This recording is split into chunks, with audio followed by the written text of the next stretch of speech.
Boa noite, amigos. Sejam bem-vindos a mais uma reunião pública da nossa casa, da Associação Espírita Discípulos de Allan Kardec.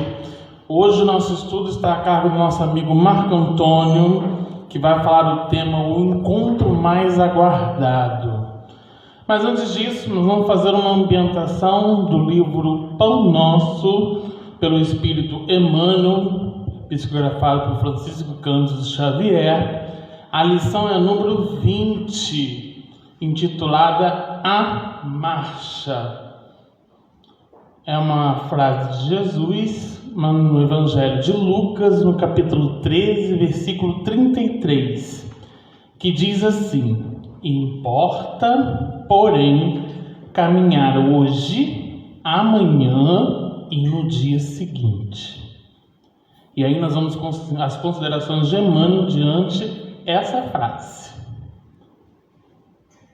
Importa seguir sempre em busca da edificação espiritual definitiva, indispensável caminhar, vencendo obstáculos e sombras, transformando todas as dores e dificuldades em degraus de ascensão. Traçando seu programa, referia-se Jesus à marcha na direção de Jerusalém, onde o esperava a derradeira glorificação pelo martírio. Podemos aplicar, porém, o ensinamento às nossas experiências incessantes no roteiro da Jerusalém de nossos testemunhos redentores. É imprescindível, todavia, esclarecer a característica dessa jornada para a aquisição dos bens eternos. Acreditam muitos que caminhar é invadir as situações de evidência no mundo, conquistando posições de destaque transitório ou trazendo as mais vastas expressões financeiras ao ciclo pessoal. Entretanto, não é isso. Nesse particular, os chamados homens de rotina talvez detenham maiores probabilidades a seu favor. A personalidade dominante em situações efêmeras tem a marcha inçada de perigos, de responsabilidades complexas, de ameaças atrozes. A sensação de altura aumenta a sensação de queda.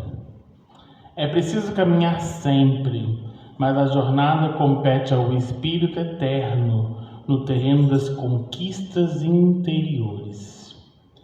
Muitas vezes, certas criaturas que se presumem nos mais altos pontos da viagem para a sabedoria divina se encontram apenas paralisadas na contemplação de fogos fátuos. Que ninguém se engane nas estações de falso repouso. Importa trabalhar, conhecer-se, iluminar-se e atender ao Cristo diariamente.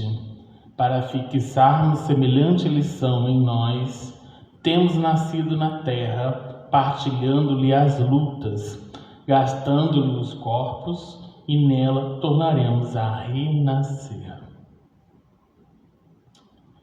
Vamos lá. Então, Emmanuel faz uma consideração para a gente, né? Primeiro, quando Jesus diz para a gente, importa caminhar hoje, amanhã e sempre, né? Jesus incentivando a gente para praticar exercício físico, né? Mas não é bem isso, né? Não é esse exercício físico que eu estou dizendo, né? É justamente para a gente colocar o entendimento de que nós estamos aqui com um objetivo de evoluir, de sermos melhores. Todo mundo aqui tem um objetivo de ser melhor do que já foi, né? Eu preciso ser melhor, a cada dia ser melhor, né? Não aquele melhor perfeccionista, até porque nós somos num planeta em que provas e expiações, dualidade de bem e do mal, então isso ainda é constante em nós.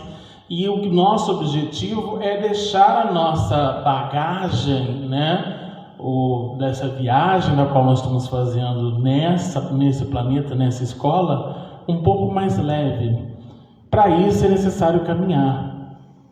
essa caminhada é uma caminhada no sentido de que a cada dia eu vou experimentando, a cada dia eu vou possibilitando novidades, a cada dia eu vou possibilitando trocas, vivências para a melhoria contínua, para a nossa melhoria íntima.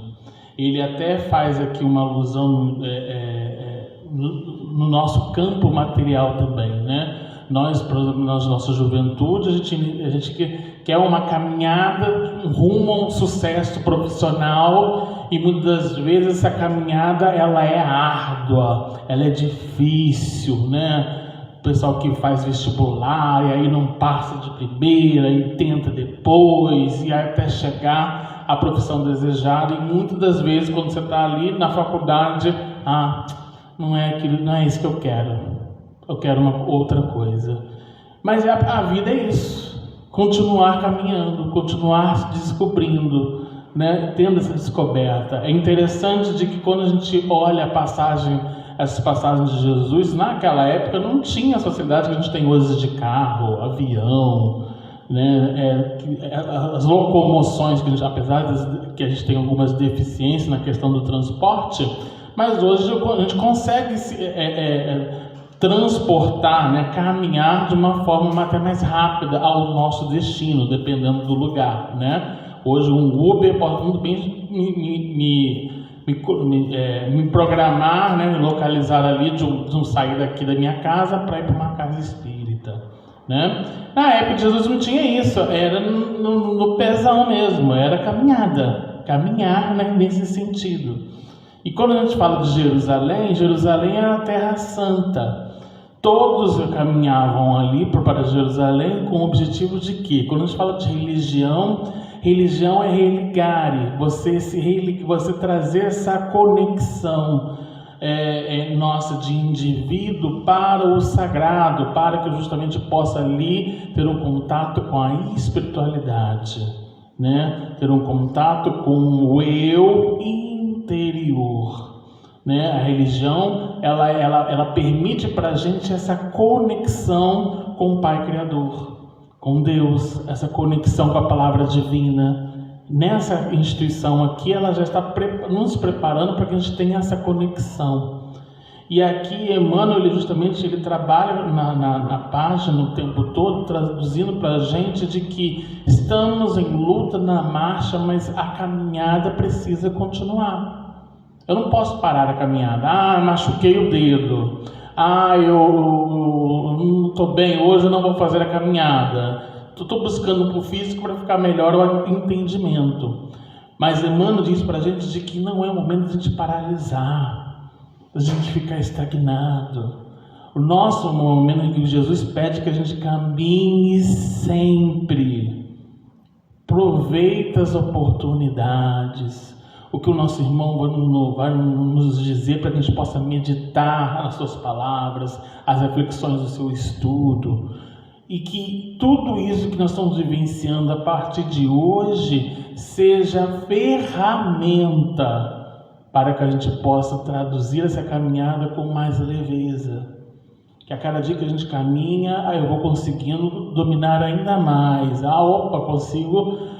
dentro de uma possibilidade da estrada, a gente já sabe o caminho, então a gente já consegue seguir aquele caminho tranquilo, com muita tranquilidade. Quando aqueles caminhos de descoberta, eu vou mais devagar, para que eu possa chegar ao destino com tranquilidade também. Então é muito interessante essa página, dar uma palestra até, eu não vou avançar muito por causa do nosso irmão que está com o nosso estudo preparado, mas que a gente possa entender de que o caminho para o progresso, o caminho para essa evolução, a qual todos nós somos convidados na fonte da reencarnação, Jesus diz que possibilita essa caminhada. Eu não vou evoluir parado assistindo TV. Eu não vou evoluir se eu não fizer nada e achar que está tudo maravilhoso. Então aquela síndrome, né? Eu nasci assim, eu cresci assim, vou morrer assim e acabou. Não é. E quando ele permite a questão do trabalho, aí no Livro dos Espíritos mostra muito bem isso, né? Toda ocupação útil é trabalho. Então a doutrina espírita o tempo todo nos convida a mostrar de que o trabalho interior é um campo de reforma, de trabalho. Para que eu possa ser melhor do que ontem, eu preciso trabalhar. E onde que a gente pode trabalhar? Caridade em casa, caridade com o semelhante e caridade por íntimo. Então que a gente possa entender de que a caminhada é precisa, gente. A gente precisa todo dia fazer esse exercíciozinho. Vamos fazer esse convite de Jesus, né? Um exercício físico, mas ao mesmo tempo espiritual, para que a gente possa caminhar diante aos nossos objetivos. A gente não pode esquecer do planejamento. Eu falo sempre com os jovens, a garotada. Eu falei, gente, tudo que a gente está fazendo aqui está planejado. Nós planejamos.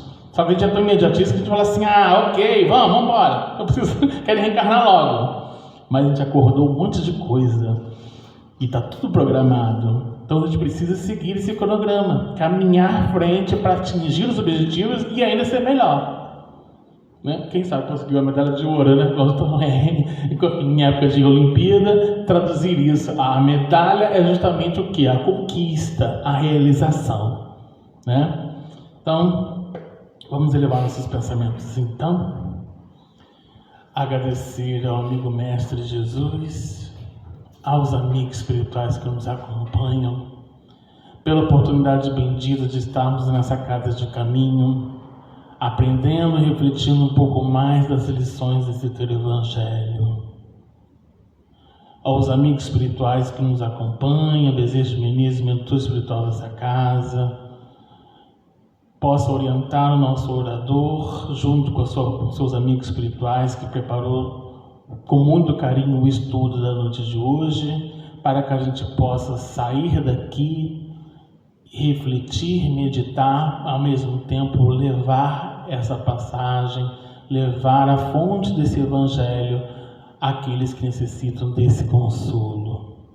Ampare a comunidade que nos abriga, ampare aqueles espíritos que passam por provações, desafios, e que a gente possa, durante toda a palestra, mentalizar nesses irmãos que necessitam desse consolo, entendendo de que, como diz Emmanuel na página, todos estamos caminhando para essa proposta, para esse convite de auxiliar esse planeta em regeneração. Que o Senhor nos ampare e nos proteja hoje e sempre, que assim seja, graças a Deus.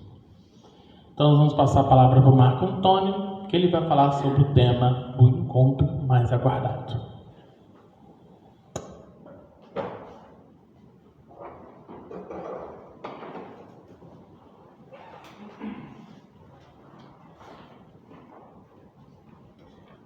Boa noite, meus irmãos, boa noite, minhas irmãs. Primeiramente, é compartilhar com vocês a alegria de estarmos juntos. É sempre um prazer e uma alegria estar aqui. Essa é uma passagem evangélica de Lucas, capítulo 2, versículo 25 a 35. Havia em Jerusalém um homem probo e temente a Deus, chamado Simeão, que vivia à espera da consolação de Israel, e um Espírito Santo estava nele. Pelo Espírito Santo lhe fora revelado que não morreria antes que houvesse visto o Cristo do Senhor. Impelido pelo Espírito, veio ao templo e, como os pais do menino Jesus o tivessem levado lá, a fim de o submeterem ao que a lei ordenava, ele o tomou nos braços e louvou a Deus, dizendo: Agora, Senhor, segundo a tua palavra, mandarás em paz o teu servo, pois meus olhos viram o Salvador que nos dás, e que fizeste surgir à vista de todos os povos, como luz a ser mostrada às nações e para a glória de Israel, teu povo. O pai e a mãe de Jesus se admiravam das coisas que eram ditas dele. Simeão os abençoou e disse a Maria, sua mãe: este menino vem para a ruína e para a ressurreição de muitos em Israel, e para ser alvo de contradição dos homens. E a tua própria alma será traspassada como por uma espada, a fim de que os pensamentos ocultos nos corações de muitos sejam descobertos. No dia 18 de abril de 1857, é publicado na França o Livro dos Espíritos. Obra básica da doutrina espírita, juntamente com mais 4 livros, irá formar o chamado Pentateuco Espírita. Essa obra sublime marca a chegada da doutrina espírita no nosso mundo, o Consolador prometido pelo Mestre Jesus. Essa obra, ela é dividida em 4 partes, sendo a primeira sobre as causas primárias. A segunda trata do mundo espírita ou do mundo dos espíritos. A terceira parte trata das leis morais. E a quarta parte das esperanças e consolações. Vamos nos deter na terceira parte das leis morais. A primeira pergunta desta terceira parte das leis morais é a de número 614. E Kardec pergunta assim aos espíritos superiores: que se deve entender por lei natural? E eles respondem: a lei natural é a lei de Deus. É a única onde o homem é capaz de ser feliz. Indica-lhe o que deve fazer ou deixar de fazer, e ele só é infeliz quando dela se afasta. Muito clara, né? A pergunta e muito clara a resposta. E isso já nos leva rapidamente a uma conclusão muito óbvia. Toda infelicidade que nós vivemos, que o nosso mundo vive, é fruto de estarmos ainda distantes da vivência dessas leis de Deus. Nós só somos infelizes quando nos afastamos das leis de Deus, das leis naturais, das leis morais. Bem, a seguinte, de número 615, também é importante para esse nosso momento, onde Kardec pergunta: é eterna a lei de Deus? E os espíritos superiores respondem: eterna e imutável, como o próprio Deus. E 10 perguntas à frente, porque nós já, quando lemos essas duas, e na a primeira coisa que vem em nossa mente é qual? Que leis são essas, né? Para que nós possamos mirar para sermos felizes. Que leis são essas que fazem com que vivamos todos num mundo tão sofrido? E nos momentos que vivemos hoje de transição do nosso mundo para um mundo melhor, parece que as coisas viraram de cabeça para o ar. Eu não tenho tanta experiência como alguns de vida, mas a vida já me proporcionou, desde quando aqui cheguei, a ver como que as coisas mudaram muito.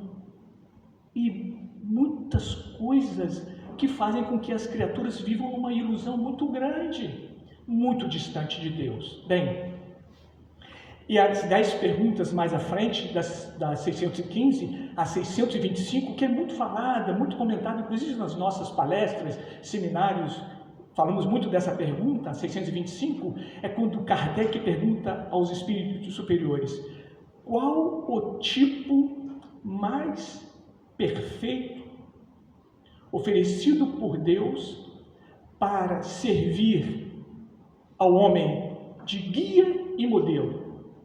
E a resposta: Jesus.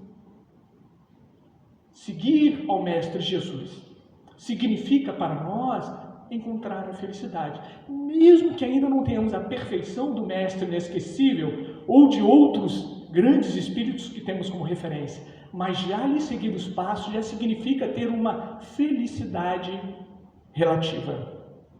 Ainda nessa terceira parte, E os espíritos superiores dividem essas leis naturais ou morais em 10 leis. Sociedade, lei de destruição, mas nós vamos nos deter em uma, rapidamente, a lei de progresso.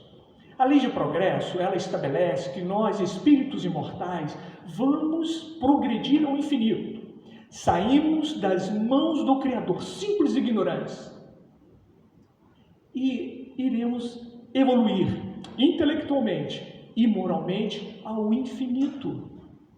Isso nos ensinam os espíritos e podemos confiar plenamente, porque Jesus, o próprio Mestre, disse: vós sois deuses. Vocês, nós podemos fazer o que ele fez e muito mais. Vocês podem fazer o que eu faço e muito mais, dizendo o que? Da nossa descendência divina. Nós podemos fazer e precisamos urgentemente acreditar nessa realidade. Bem, se vamos progredir, saímos simples e ignorantes e alcançaremos a perfeição. É verdade que a intelectualidade que se desenvolve no ser, ela não é suficiente para a felicidade. Quantas criaturas nós vemos intelectualmente, quantos povos, quantas sociedades intelectualmente evoluídas, mas ainda cruéis. O conhecimento intelectual é usado para o quê? Para o mal, a destruição. A nossa história está cheia desses exemplos. Podemos, não tão distante, a Segunda Guerra, aquelas armas, a bomba atômica, aquelas coisas todas, sofrimento hoje mesmo. Vemos as invasões da Rússia na Ucrânia, vemos a guerra hoje no Oriente Médio, uma guerra regional, levando tristeza e sofrimento, onde a intelectualidade vai cada vez mais criando coisas para a destruição e o sofrimento do seu semelhante, ferindo as leis de Deus. Mas essa evolução intelectual é que vai estabelecer e engendrar a moral. Porque é preciso que o ser desenvolva, e o intelectual toca primeiro o que? O nosso mundo material. Ali nós vamos começar, com o desenvolvimento da intelectualidade, a discernir entre o bem e o mal. Vamos começar a desenvolver o nosso livre-arbítrio e nos tornando cada vez mais responsáveis. Mas é inegável que a intelectualidade desassociada da moralidade é o caos para nós mesmos. Bem, da mesma maneira que nós vamos evoluir, os mundos também evoluem. Cada morada celeste é uma escola que vem a atender os espíritos que precisam daquele tipo de escola. Todos os mundos, eles também evoluem como nossa Terra vem evoluindo. Os espíritos superiores, na doutrina espírita, definem que existem, de maneira geral, 5 níveis de evolução para os mundos. Mundos primitivos, provas e expiações, é o nosso, estamos saindo dele. Mundos de regeneração, estamos entrando nele. Os mundos felizes e os mundos divinos. Regeneração, nós já estaremos melhor do que provas e expiações, onde o mal predomina. Mundos de regeneração, comparado a provas e expiações, já é muito melhor. Os mundos felizes, o bem predomina. E os mundos divinos, o mal não tem entrada. Então, meus irmãos, os mundos também servem de escola para os espíritos. Quando nós alcançamos tudo que aquele mundo pode nos proporcionar, nós somos convidados a ir para um outro mundo, continuar o nosso aprendizado, ou talvez continuar aqui. Isso vai da necessidade de cada um. Ou, quando aquele mundo alcança um estágio superior e o aluno não deseja mais estar rebelde no aprendizado, ele é convidado a sair daquela escola. Bem, há muito tempo, há milênios, o sistema de capela existia, é uma estrela, cabra ou capela da constelação de Cocheiro. Lá existe uma estrela chamada cabra ou capela, e lá essa estrela tinha os seus mundos, e um desses mundos, há muito tempo atrás, ele alcançou um nível que nós semelhantemente estamos hoje.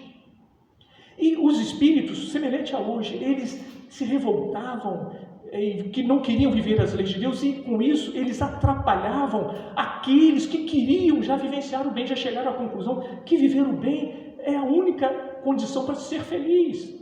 Mas existia milhares de espíritos que se revoltavam contra as leis de Deus e não a aceitavam. Todas as ações deles naquele mundo, lá do sistema de Capela, eram para atender às suas necessidades egoístas.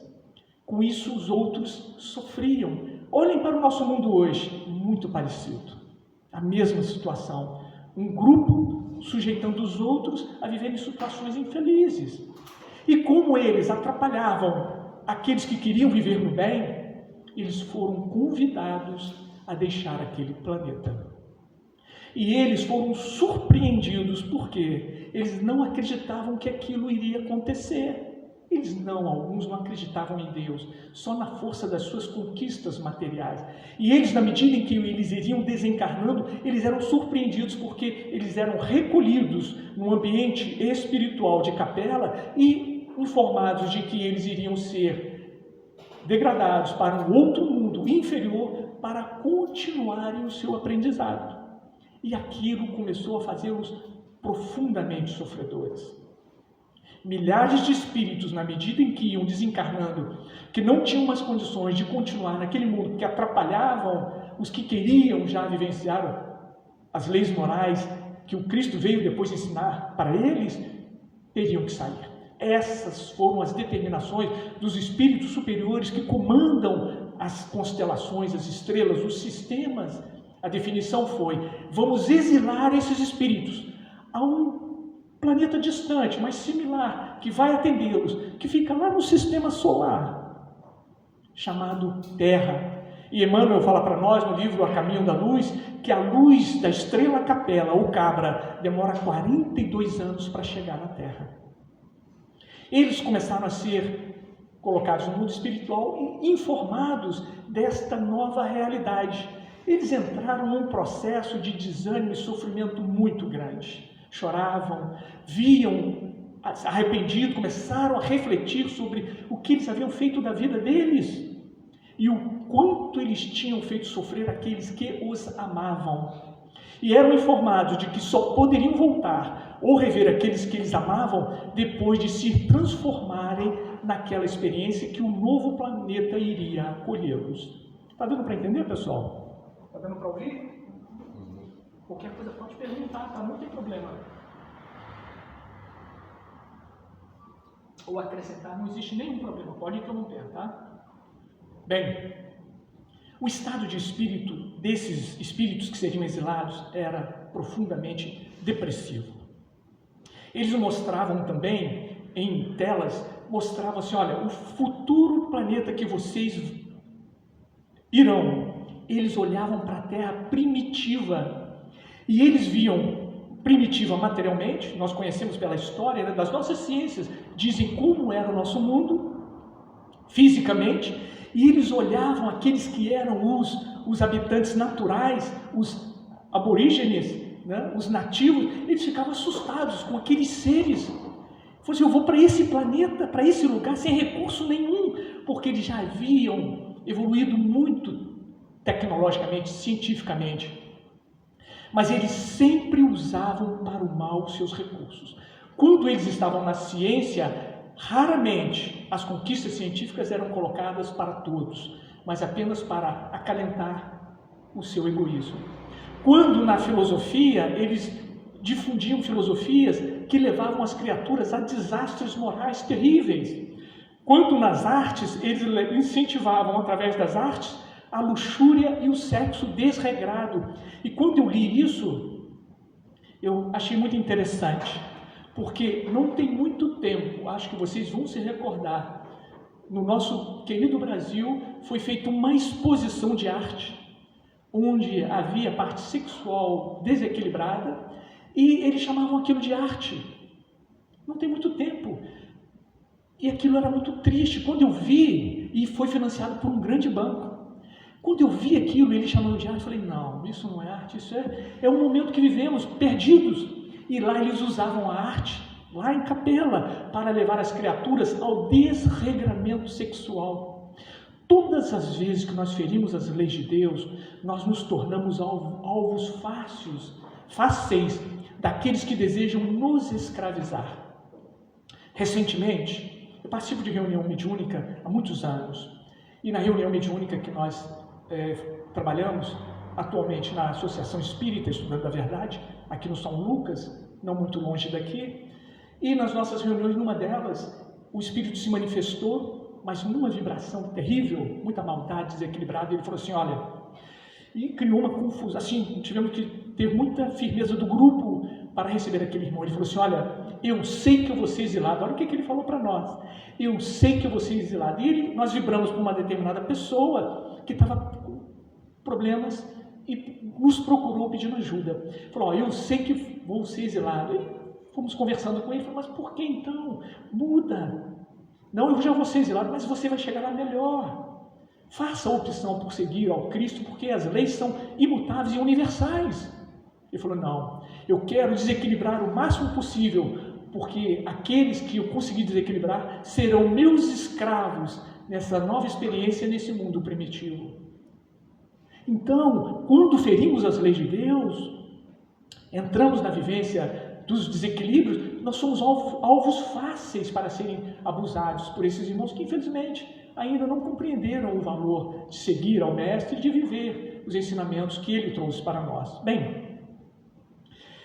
esses espíritos, então, de Capela, que seriam exilados, mostrando para eles aquela situação do nosso mundo, eles se assustavam, muito triste. E lá nesse mundo também, lá no mundo espiritual, os responsáveis pela condução desses espíritos à nova experiência, eles mostravam como ficaria o planeta deles a partir da saída deles. Aí que eles entravam em tristeza mesmo, porque o que eles viam eram quadros que poderíamos falar em relação à nossa Terra, eram quadros de verdadeiro céu perdido. Aí que eles ficaram tristes e reflexivos e foram informados do seguinte: vocês irão ter um encontro com aquele que será, a partir de agora, o responsável pela ressurreição de vocês, espiritualmente falando, pelo soerguimento de vocês. Vocês terão um encontro com eles. Bem, reunindo todos aqueles espíritos que seriam exilados, milhares de espíritos, eles já agora próximo do ambiente espiritual da nossa Terra, eles vão ter esse encontro sublime com ele, com aquele que é o governador da Terra. E o encontro foi tão bonito e que eu vou preferir ler para vocês alguns pequenos trechos do que o Cristo falou para eles quando estavam milhares de espíritos que podiam estar ali. Eles falam que o local era colossal para grandes eventos e que eles ouviam uma música que eles não sabiam por que aquilo dava tanta comoção, uma emoção diferente neles. E a tecnologia proporcionou a eles uma visualização e uma audição perfeita da tribuna. E lá estavam na tribuna espíritos tanto de Capela, mas que já haviam se transformado, né? Espíritos superiores lá de Capela, como os responsáveis pela nossa Terra, juntos na tribuna. E eles falam que de repente eles vêm chegando a um ponto de luz. E esse ponto de luz vai tomando a forma humana e vai se formando o rostinho, e é quando eles ficam diante do governador da Terra que vai falar com ele. Eles falam que a vibração, o sentimento, o amor que saía do Cristo era algo contagiante, que eles automaticamente ficaram de joelhos, porque eles nunca viram e ficaram diante de um ser tão sublime, tão diferente. E eles falam também que parecia que aquele ser, o governador da Terra, penetrava no íntimo de cada um deles. Era algo que eles nunca experimentaram na vida deles.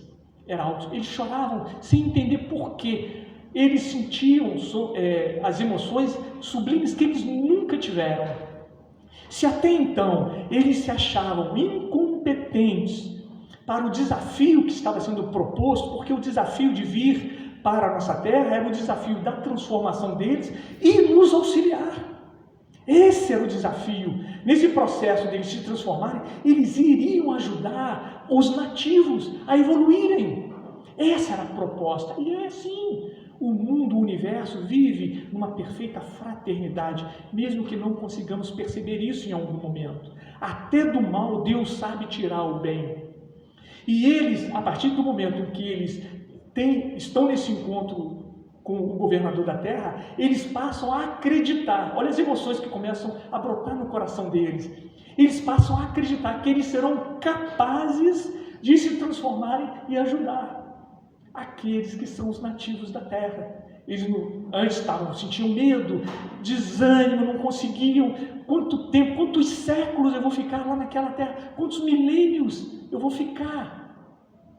É simples, meus irmãos, só fazer um pequeno exercício. Imaginemos agora, cada um de nós, sem aviso e sem nada, fala, olha aqui, ó, você vai lá para a África, lá no Sudão, tem uma crise terrível lá no Sudão, e vocês vão para lá ajudar lá. Ou então você vai lá para o Oriente Médio, ou então você vai para o Irã, vai lá para a Ucrânia, ajudar o pessoal. Sem avisar e sem nada, simplesmente vão nos tirar das nossas... Vocês já pensaram como isso seria difícil? Agora imagina nós mudando de planeta, sem saber quanto tempo nós iremos ficar distante do planeta que era o nosso mundo. Quanto tempo sem ver as pessoas que amamos? Quantos não partem desta vida por saudade do outro? Divaldo faz uma palestra sobre o Chico e ele conta uma história de Lia, muito bonita a história. E ele, uma pessoa de muita importância que ajudava o Chico, fala assim, quando vê a avó e a Lia, aquela criatura, numa provação terrível, ele fala assim, vamos levar para o hospital lá de São Paulo, que tal? Ele falou assim, não, se nós separarmos, elas morrem, porque o amor de uma sustentava a outra. Vocês já imaginaram isso, como é difícil e dolorido? Bem, eu vou ler algumas passagens só desse encontro belíssimo de Jesus, né? Nós sabemos que é o Cristo, o governador da terra, e os exilados de Cabela, quando eles os recebem já próximo da nossa terra.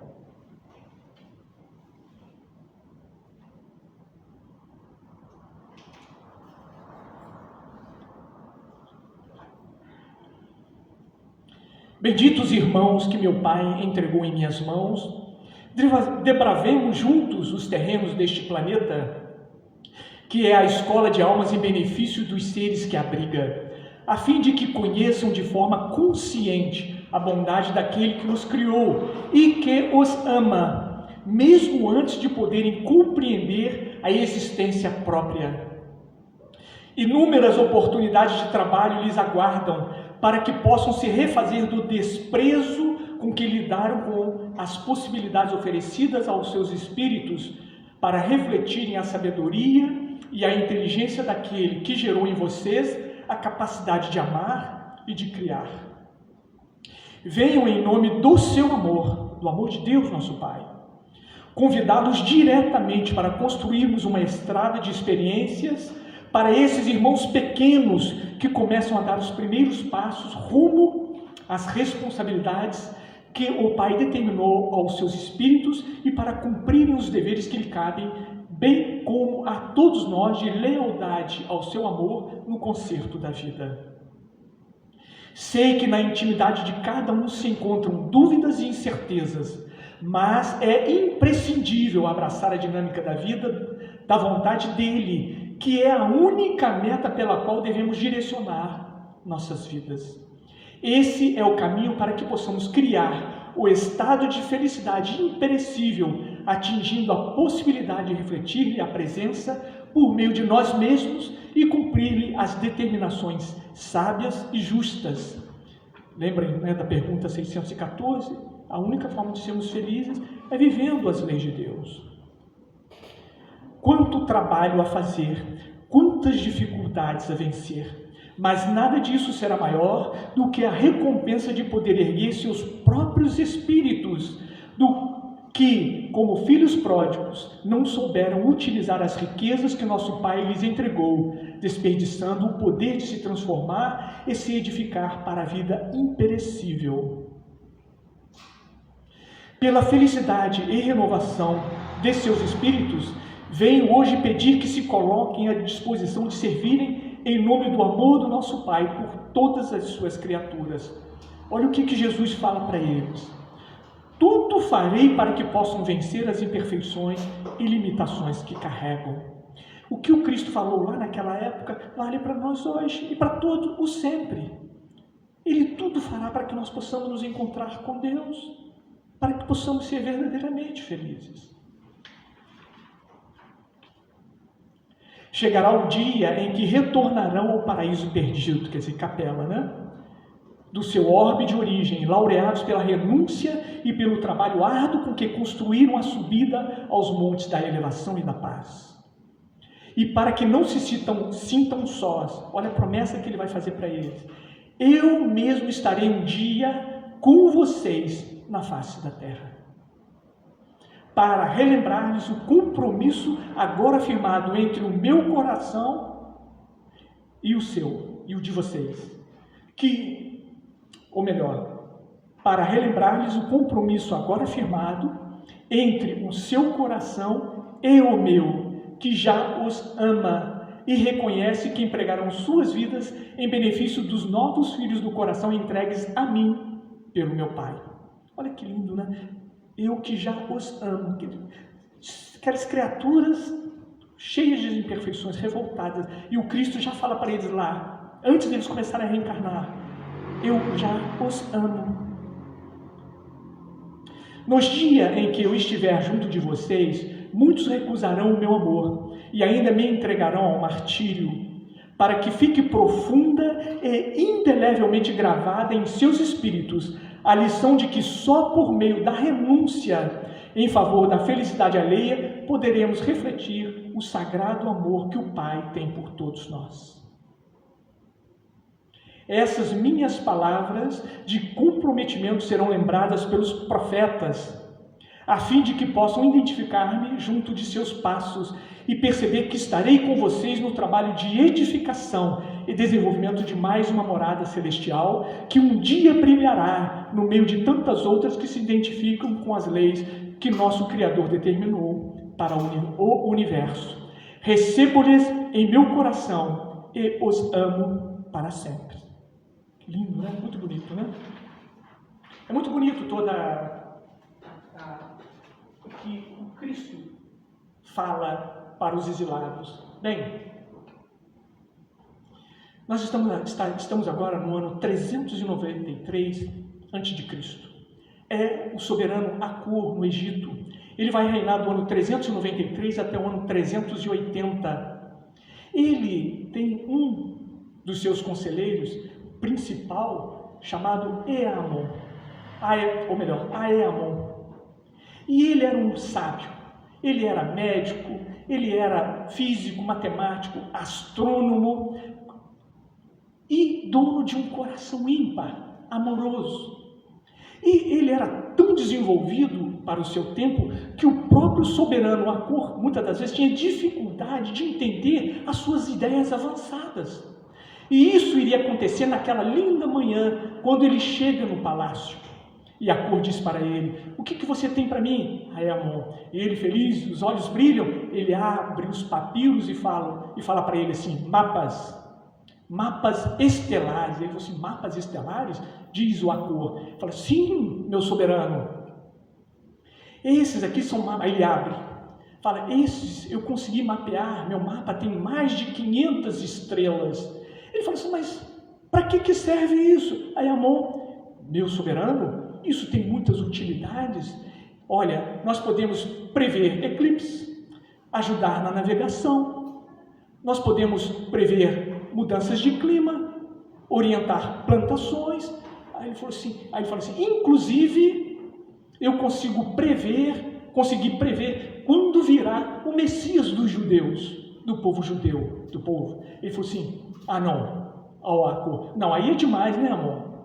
Não, eu consigo, e ele virá em torno daqui a 400 anos. Mas como você conseguiu isso, amor?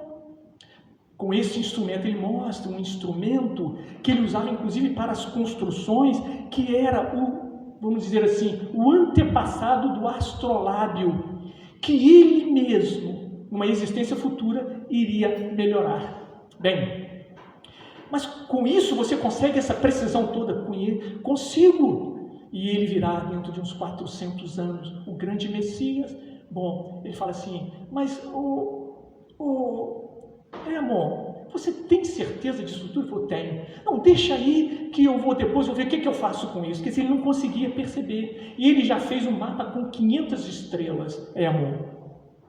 Amon tinha uma cunhada chamada Quia, de 20 anos, casada com seu irmão Proteu, que era general do exército mercenário de Acor, porque o Egito já estava em decadência.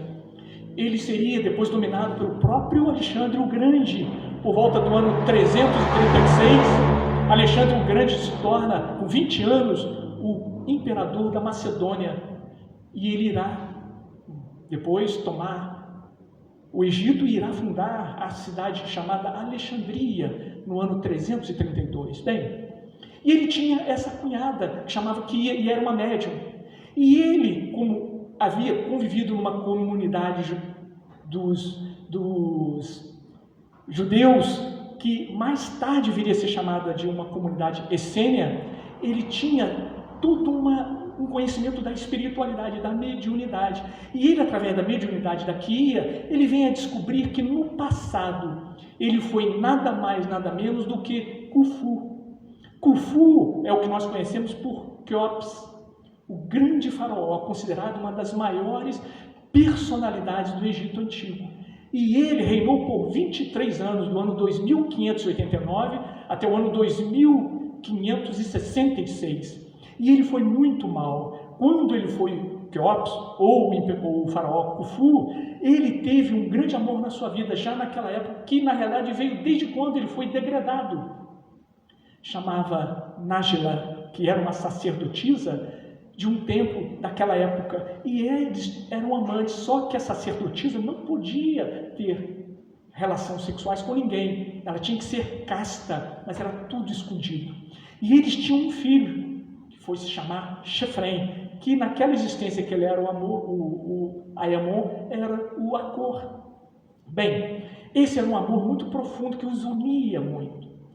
Ayamon, naquela existência, ficou muito triste ao descobrir todo o seu passado, mas ele, orientado pelos seus benfeitores, se reergue e fala assim, você prossegue.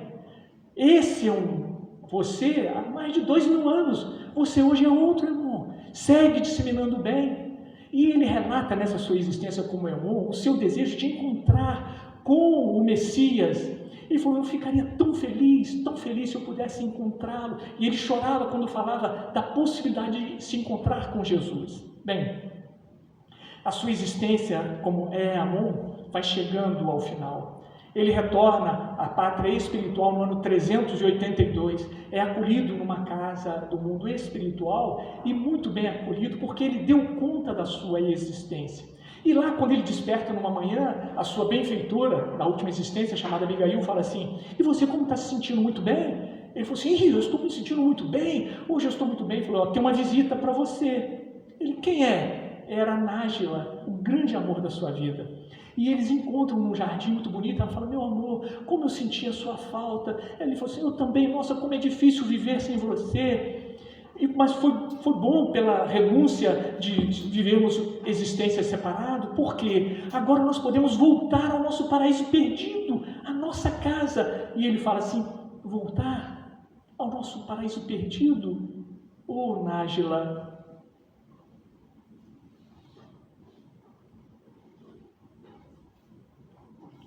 na existência, que ele foi o Ayamon, conselheiro do faraó Acor, a Nájila também reencarnou, e ela foi a sacerdotisa Amonete. Mas o compromisso era os dois não se encontrarem, para que eles pudessem desenvolver o amor aos outros. Porque todas as vezes que eles ficavam juntos, eles ficavam muito no amor entre os dois. Mas o amor deles era de verdadeira alma gêmeas. Aí ele fala assim, mas voltar para casa, Nájila, oh Nájila, nessa busca para me transformar, nessa busca para voltar ao paraíso, eu acabei desenvolvendo 2 outros objetivos. Eu me afeiçoei aos nativos da terra e gostaria de continuar ajudando-os. Mas eu desenvolvi um outro objetivo muito maior, que eu não tenho nem denominação de tão grande. É poder estar com a grande estrela, quando ele aportar na terra. Aí ele falou assim: Nájila, você consegue me compreender, Nájila? Ela falou assim: claro, meu amor. O que são 400 anos se temos a eternidade? Eu retornarei ao nosso paraíso perdido, para a capela, e lá desenvolverei estudos, mas não tem problema. Quando você se sentir à vontade, você volta. Aí falou assim: Nájila, num desabafo, peça alguém, peça para que eu possa ficar e poder, quem sabe, estar com ele quando ele estiver na face da terra. Bem, é dado a ele a oportunidade de ficar. Ele podia escolher ir para voltar para a capela ou continuar na terra, e ele aceita. E aí eles preparam a nova existência dele. Ele vai renascer no ano 190 a.C. e vai viver do ano 190 ao ano 120. Ele vai ser Hiparco de Niceia. Ele vai nascer numa antiga província chamada Bitínia, inclusive passou depois a ser província romana, e ele vai ser um dos maiores sábios de Alexandria. Ele vai receber o título de o maior sábio dentre os sábios. Para vocês terem uma ideia, quem foi ele? Hiparco de Niceia. Ele foi tão importante que em 1989 a Agência Europeia Espacial lança um telescópio com o nome dele, em homenagem a ele, um telescópio que iria mapear estrelas e medir a intensidade das estrelas. Isso em 1989, esse telescópio ganha o nome dele. A divisão da circunferência em 360 é dele. Ele monta um mapa, ele é considerado o pai da astronomia científica. Ele vai ter praticamente o primeiro mapa estelar com mais de 850 estrelas mapeadas. Foi um grande sábio entre Alexandria e a ilha de Rhodes. Ele retorna à pátria espiritual. Depois de um tempo, Éber, seu grande amigo, de quando ele foi a Elmon, um detalhe importante, quando ele veio com o Hiparco de Niceia, ele conviveu na comunidade que mais tarde seria chamada Essênia. Quando ele foi o Elmon, que ele conviveu com essas comunidades também, elas já estavam se preparando para irem para a região da Palestina, porque eles tinham a missão de estar junto com o Cristo quando aqui ele estivesse. Tudo programado do mundo espiritual. E quando ele veio o Hiparco de Niceia, ele também conviveu com a comunidade que mais à frente seria chamada de comunidade essênia. Segundo Amélia Rodrigues, através de Divaldo Pereira, os essênios, a comunidade essênia, ela foi fundada 150 anos antes da vinda de Jesus. Bem, ele está no mundo espiritual, ele recebe a visita desse querido amigo chamado Éber e fala assim: Elmon, eu tenho uma boa notícia para você. Ele: qual que é? Você vai renascer e vai para Jerusalém. Nossa, ele ficou alegre: vou para Jerusalém, vou. Falei assim: mas Éber, quanto tempo falta para a vinda do Jesus, mas eles não chamavam ainda de Jesus, a grande estrela? Quanto tempo? Éber, com precisão, ele: 90 anos. Ele falou assim: 90 anos? Aí ele chora, dessas lágrimas. Mas por que você chora, irmão? 90 anos. Olha só, quanto tempo vocês vão me preparar? 5? Então, olha só, eu vou nascer em Jerusalém. O que um velho de 85 anos vai conseguir ir para Nazaré, que é para onde estão prevendo que ele vai nascer? Como que eu vou fazer isso? Com os meios de transporte que hoje tem na Terra. Você pode desistir. Não, vou desistir. Qual é a minha missão? Você vai debelar uma peste que poderá comprometer a vida das crianças para que ocorra o melhor ambiente possível. Eu aceito. Vamos nos preparar. Eu vou retornar e vou renascer em Jerusalém. E assim é feito. E agora nós estamos em Jerusalém. Amon tem 75 anos. Convive e é educado numa comunidade de essênios. E ele se torna um médico, mas mesmo assim ainda ele guarda ao seu lado de olhar as estrelas, de astrônomo. E ele passa a ser muito reconhecido. Ele morava no subúrbio porque ele curava as crianças. Ele era muito, muito bondoso, muito generoso. Bem, e ele não vai ao templo, 75 anos nesse dia, e lá ele cochila e ele se encontra com a sua amiga espiritual, que fala para ele: irmão, você vai partir amanhã para as cidades de Jope, Cesareia, até chegar em Nazaré. Há uma peste e você tem que debelá-la. Nós temos 10 anos antes da chegada do Cristo. E você precisa começar a trabalhar. Ele falou assim, então tá. Ele ficou feliz, porque o ponto final dele seria Nazaré. E assim ele o faz. Vai para Jope, começam as doenças. Ele primeiro atende a 8 famílias, com 26 pessoas, 17 crianças. 8 semanas depois, 17 óbitos. As crianças morriam. E 6 recuperações muito difíceis. E ali ele passa a estudar, a compreender a espiritualidade ajudando, e fala para ele assim, olha só, num sonho que ele teve, o que está acontecendo? As crianças estão morrendo de desidratação, elas não estão tendo tempo de desenvolver os anticorpos. Ataque e trate as crianças. E assim ele começa a fazer. E assim ele consegue reduzir a mortalidade das crianças em mais de 90%.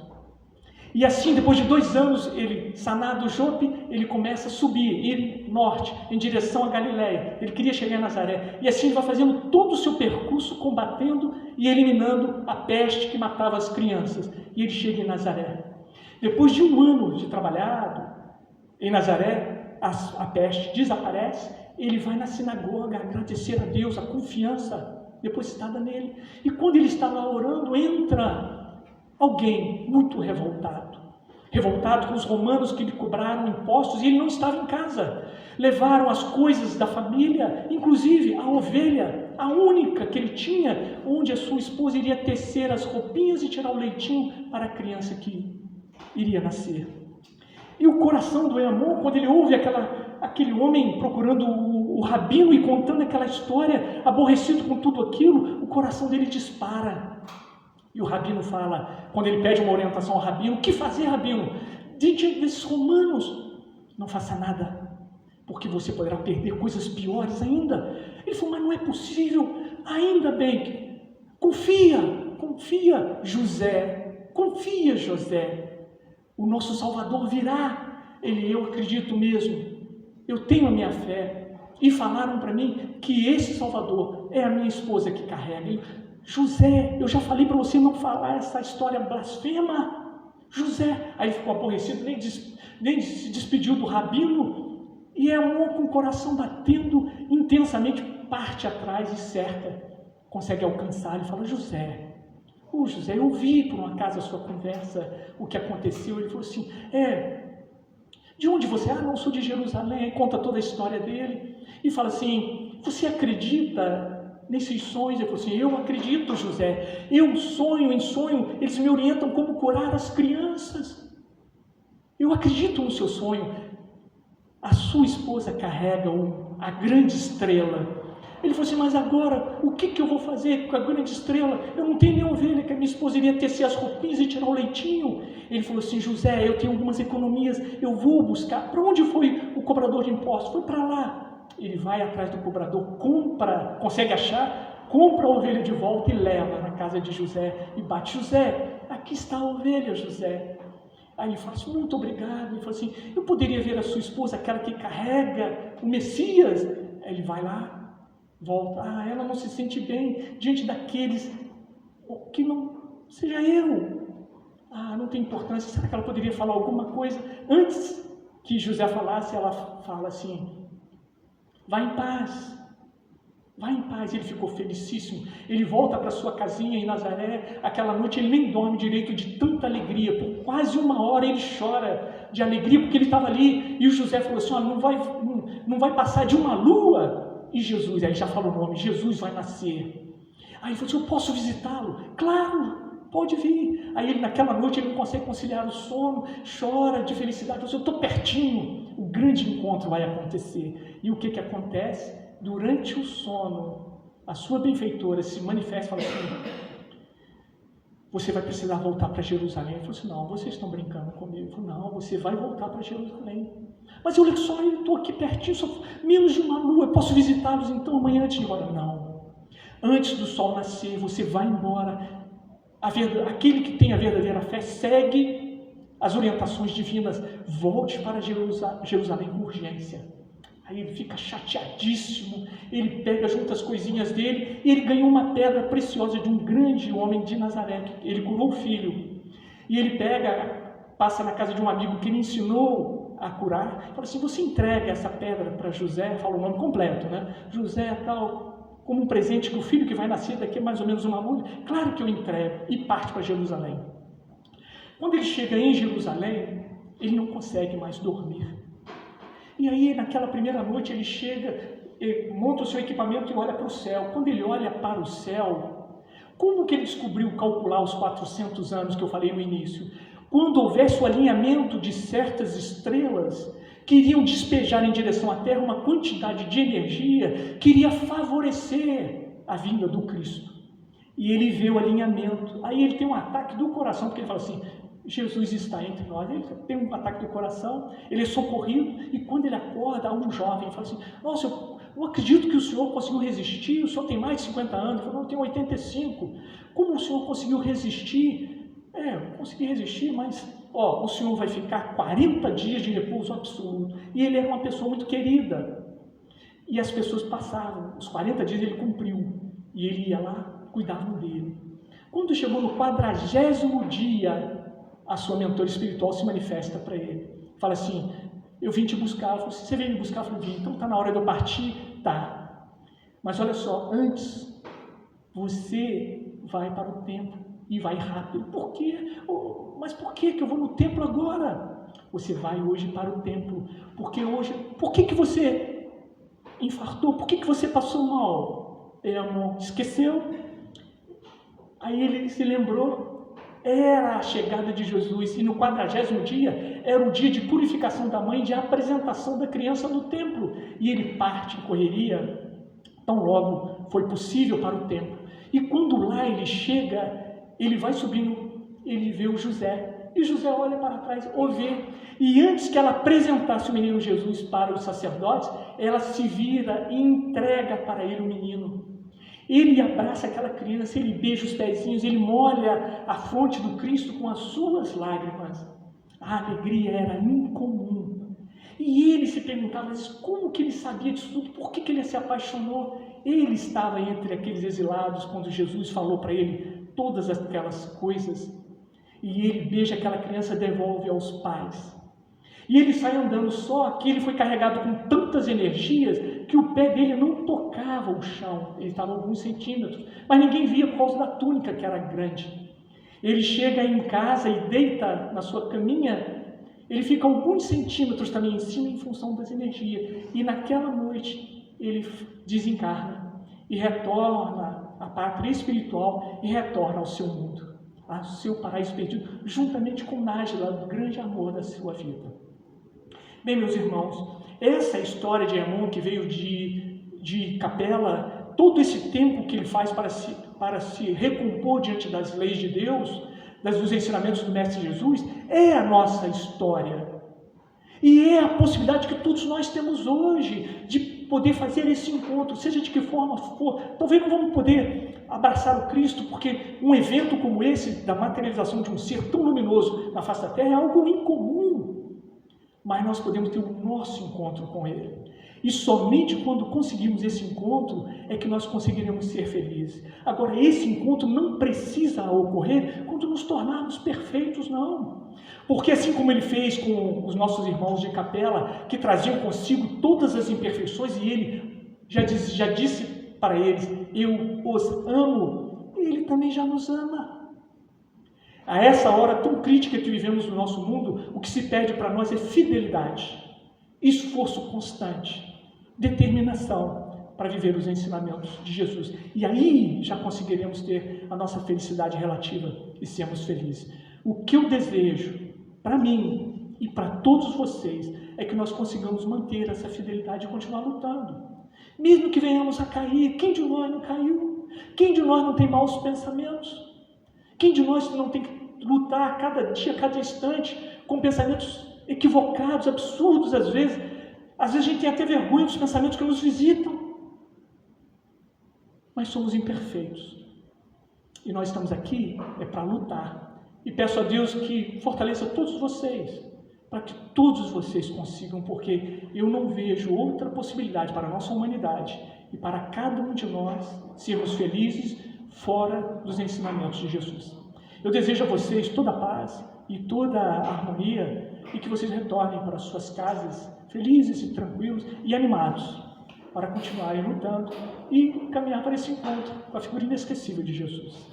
Eu devolvo a palavra ao nosso irmão que irá concluir, dar continuidade aos trabalhos da casa.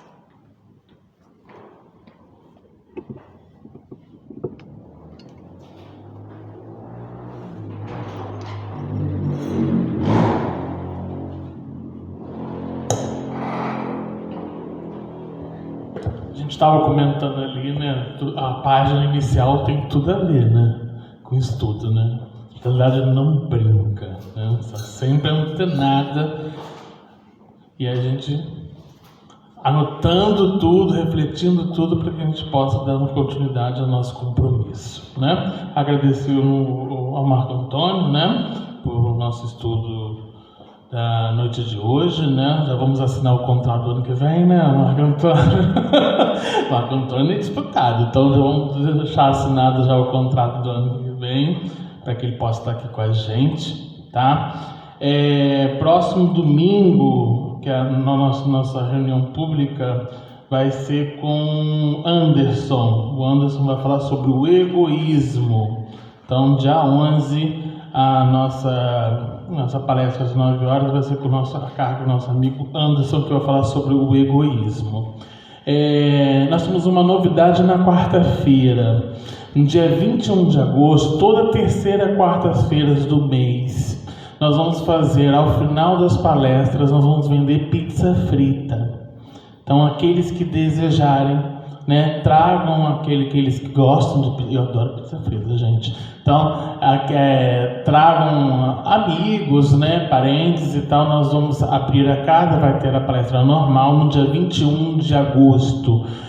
A palestra do Hamilton. Então, nesse dia, após a palestra do reunião pública do Hamilton, nós vamos vender pizza frita no valor de R$10, né, com direito já a um refrigerante, é o combo, tá? Então, a pizza mais um refrigerante. Então, todas as terceiras quartas-feiras do mês, nós vamos justamente fazer no domingo não tem aquele encontro do café, né? Quem vem aqui domingo tem aquele encontro fraterno do café que a gente conversa.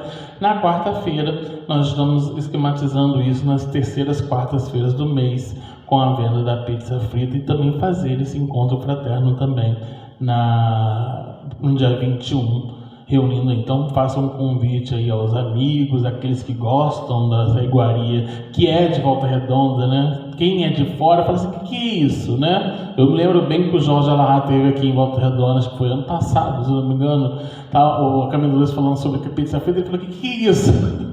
que é isso? Né? Ele teve que se inventar para saber o que é, né?